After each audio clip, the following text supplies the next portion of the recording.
નમસ્કાર, news at 3 માં હું છું આપની સાથે દાનવી માલી। સમાચારમાં વાત કરીએ સૌપ્રથમ અમદાવાદમાં કોરોનાના નવા 10 કેસ નોંધાયા છે। 5 મહિલા અને 5 પુરુષોને કોરોના થયો છે। તો હાલ અમદાવાદમાં કોરોનાના 46 એક્ટિવ કેસ સામે આવ્યા છે। એક વ્યક્તિ હોસ્પિટલમાં છે ત્યારે 45 લોકો હોમ આઇસોલેશનમાં છે। નવરંગપુરા, નારણપુરા, બોડકદેવમાં આ તમામ કેસ સામે આવ્યા છે। થલતેજ, નિકોલ અને મણિનગરમાં આ કેસ સામે આવ્યા છે ત્યારે સાબરમતી અને ઈસનપુરમાં પણ કોરોનાના કેસ સામે આવ્યા છે। તો ફરી એકવાર કોરોનાનું માથું ઉચક્યું છે ત્યારે કોરોનાના કેસ જે છે વધી રહ્યા છે। અમદાવાદની અંદર કેસ સામે આવ્યા છે। 5 મહિલા અને 5 પુરુષોને કોરોના પોઝિટિવ આવ્યો છે। આ તરફ ગુજરાત સહિત દેશમાં કોરોનાએ પકડી છે રફતાર। ગુજરાતમાં કોરોનાના નવા 14 કેસ નોંધાયા છે। હાલ રાજ્યમાં કોરોનાના 66 એક્ટિવ કેસ છે। તો હાલ તમામ 66 દર્દીઓ હોમ આઇસોલેશનમાં છે। કોરોનાનો એક પણ દર્દી હોસ્પિટલમાં ન હોવાથી હાલ રાહત છે।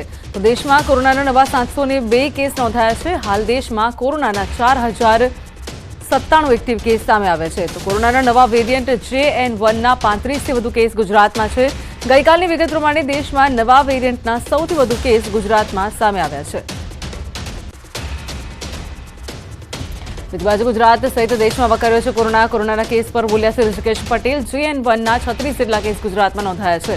તો JN1ના 36માંથી 22 લોકોના કેસ રિકવર થયા છે।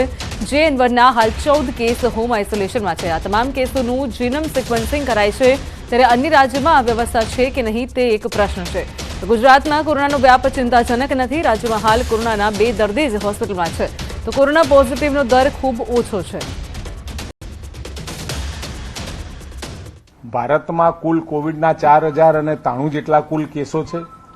ગુજરાતમાં 67 જેટલા અને JN1ના જે વારંવાર વિષય આવે છે કે JN1 તો JN1ના 36 જેટલા કેસો આપણા રાજ્યમાં ધ્યાનમાં આવ્યા છે। આપણા ત્યાં GBRCમાં 4000 ટેસ્ટ જીનોમ સિક્વન્સિંગ પર ડે કરી શકીએ એ પ્રમાણેની કેપેસિટી છે। આપણા ત્યાં આવતા તમામ કેસોનું જીનોમ સિક્વન્સિંગ કરીએ છીએ। એના કારણે બીજા રાજ્યોમાં આ પ્રકારની વ્યવસ્થાઓ બધા કેસોની કરી શકાય એવી છે કે નહીં એ એક પ્રશ્નાર્થ ચિહ્ન છે। પરંતુ આપણા રાજ્યમાં 4000 કેસ આવે ત્યાં સુધી આપણે જીનોમ સિક્વન્સિંગ કરી શકીએ છીએ। અહીંયા એ પોઝિટિવ આવ્યા પછી અને એ વેરિયન્ટ કયા પ્રકારનો છે એ પણ નક્કી થયા પછી એને કન્ફર્મ કરવા માટે દિલ્હી ખાતે આપણે મોકલીએ છીએ અને કન્ફર્મ થતાં એની જાહેરાત પણ કરતા હોઈએ છીએ। સમગ્ર જે કેસ ભારતમાં આવ્યા છે એમાં સૌથી વધારે ગુજરાતના છે કારણ કે આપણે તમામ કેસોનું જીનોમ સિક્વન્સિંગ કરીએ છીએ। તો આ તરફ ગુજરાત સહિત દેશમાં કોરોનાએ ગતિ પકડી છે। ગુજરાતમાં કોરોનાના નવા 14 કેસ નોંધાયા છે ત્યારે હાલ રાજ્યમાં કોરોનાના 66 એક્ટિવ કેસ છે। હાલ આ તમામ 66 દર્દીઓ હોમ આઇસોલેશનમાં છે। કોરોનાના નવા વેરિયન્ટ JN1ના 35થી વધુ કેસ ગુજરાતમાં છે। તો કોરોનાના વધી રહેલા કેસને લઈને સોલા સિવિલ હોસ્પિટલમાં કોરોના વોર્ડ પણ તૈયાર કરાયો છે। હોસ્પિટલમાં ઓક્સિજન, દવા અને બેડ સહિતની વ્યવસ્થા પણ ઉપલબ્ધ કરવામાં આવી છે।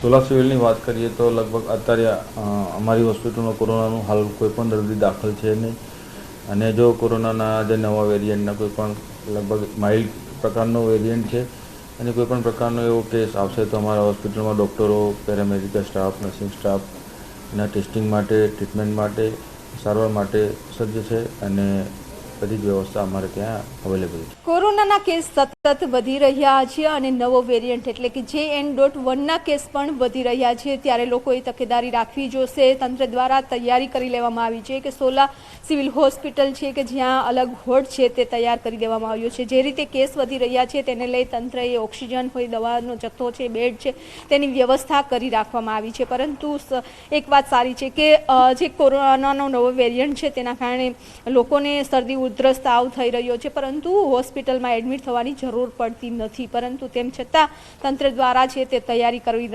રાખવામાં આવી છે। એટલે પરંતુ જે રીતે કેસ વધી રહ્યા છે તે જ રીતે લોકોએ તકેદારી જરૂર રાખવી પડશે। માસ્ક પહેરવું પડશે, સોશિયલ ડિસ્ટન્સનું પાલન કરવું પડશે, સેનિટાઈઝર કરતા રહેવું પડશે કારણ કે ભીડભાડમાં જો શરદી, ઉધરસ, તાવ હોય છે તો ભીડભાડમાં ન જવું જોઈએ।